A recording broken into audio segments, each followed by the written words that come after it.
மாவட்டத்தில் இருக்கு சுருளிமலை. அங்கே தான் சுருளி வேலப்பர் கோயில் அமைந்திருக்கு.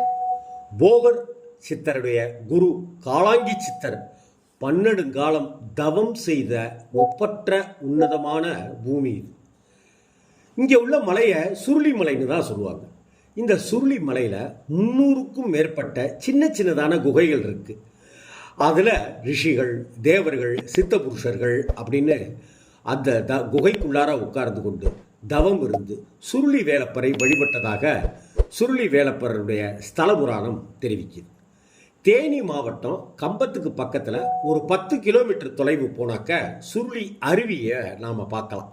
பொதிகை மலையும் சதுரகிரி மலையும் இணைந்த மேற்கு தொடர்ச்சி மலையினுடைய அடிவாரத்தில் இந்த சுருளி வேலப்பர் கோவில் அமைஞ்சிருக்கு. இங்கே சுருளி வேலப்பர் அப்படிங்கிற திருநாமத்தில் தான் முருகப்பெருமான் அழகுற காட்சி தருகிறார். 33 கோடி தேவர்களும் 48,000 ரிஷிகளும் 18 சித்தர்களும் தவம் புரிந்த புண்ணிய க்ஷேத்திரம் இது. இவங்க அனைவரும் திருக்கைலாயத்திலிருந்து சிவபார்வதிக்கு திருமணம் நடைபெறுகிற தருணத்தில் ஒன்று கூட வடக்கு பகுதி உயர்ந்தும் தெற்கு பகுதியானது தாழ்ந்தும் போயிடுச்சுன்னு நாம் படிச்சிருக்கோம். அதை நேர் செய்வதற்காக, சமன் செய்வதற்காக அகத்திய முனிவருக்கு அந்த பணியை கொடுத்தார் சிவபெருமான். அதன் பேரில் அகத்தியர் முதலானோர் இங்கே வந்தாங்க. இந்த மலைப்பகுதியில் குகை ஒன்றில் சிவபெருமானை நோக்கி கடும் தவம் செஞ்சாங்க. அதில் மகிழ்ந்து போன சிவனார் அவர்களுக்கு அந்த இடத்திலேயே திருமண கோலத்தில் காட்சி தந்தார். இப்படி சிவ பார்வதி அகத்திய முனிவருக்கு திருமண கோலம் காட்சி கொடுத்ததாக பல ஸ்தலங்கள் இருக்கு. அப்படி அவர்கள் தவம் செய்த குகையைத்தான் கைலாய குகைன்னு இன்னைக்கும் அங்கே இருக்கிற குகையை சொல்லி வணங்கிட்டு இருக்காங்க மக்கள். கைலாய குகையின் மேலே உள்ள சிறிய குன்றில் அழகுற கோயில் கொண்டு அனைவருக்கும் அருள்பாலிச்சிட்டு வரார் கந்த பெருமான். இங்கே இவருடைய திருநாமம் தான் சுருளி வேலப்பர்.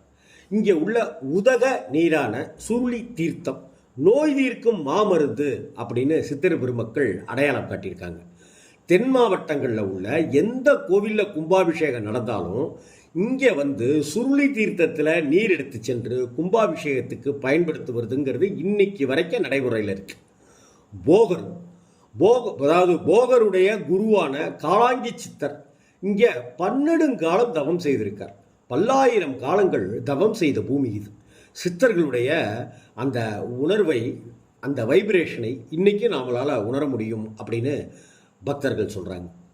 அதற்கு அடுத்து போகரும் இங்கே வந்து குரு உண்டு பண்ணிய நவபாஷாணங்களை கொண்டு பழனி தண்டாயுதபாணியினுடைய மூல விக்கிரகத்தை தயாரித்தார் அப்படின்னு வாதகாவியம்ங்கிற நூலில் கருவூரார் விவரிச்சிருக்கார்.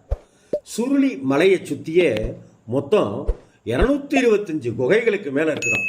அடேங்கப்பா!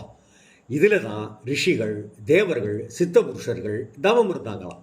விபூதி குகை, சர்ப குகை, கிருஷ்ணர் குகை, கன்னிமார் குகைன்னு ஒவ்வொரு குகைக்கும் ஒவ்வொரு பெயர் காரணங்கள் சொல்லப்பட்டிருக்கு. ஆடிப்பூரம், வைகாசி விசாகம், பங்குனி உத்திரம்னு விழாக்கள் அதிகம் இருந்தாலும் தைப்பூசம் கோலாகலமாக கொண்டாடப்படுகிற கோவிலில் இந்த சுருளி வேலப்பர் கோயிலும் உண்டு. அதே போல் மார்கழியிலையும் இந்த மலையை ஒட்டிய இந்த கோவிலுக்கு, மலைக்கோவிலுக்கு, அருவிக்கு அருகில் இருக்கிற கோவிலுக்கு நிறைய பக்தர்கள் வந்து வணங்கி செல்வதும் நடக்குது. குறிப்பாக சபரிமலைக்கு செல்கிற பக்தர்கள் இந்த வழியாக வரும்போது சுருளி அருவியையும் சுருளி வேலப்பரையும் தரிசனம் பண்ணுறதை வழக்கமாகவே வச்சுருக்காங்க. காவடி எடுத்துட்டு வர்ற பக்தர்கள் அதிகம், பால்குடை ஏந்தி வழிபடுற பக்தர்கள் அதிகம்.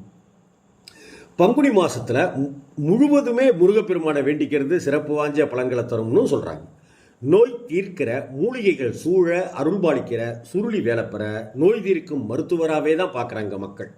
ஆரோக்கிய குறைபாடு, உடல் நலம் இல்லாத நிலை, தீராத நோயின்னு அவதிப்பட்டு இருக்கிறவங்களுக்கு சுருளி வேலப்பரை மனசார வேண்டிக்கிட்டு மஞ்சள் துணியில் காசு முடிஞ்சு வச்சு வீட்டிலையே வேண்டிக்கிட்டாலும் நல்ல பலன்கள் நிச்சயம் உண்டு. நோய் தீர்க்கும் மருத்துவம் தான் சுருளி வேலப்பர்னு சொல்லி மெய்சிலிருக்க சொல்கிறாங்க தேனி மாவட்டத்தைச் சேர்ந்த மக்கள்.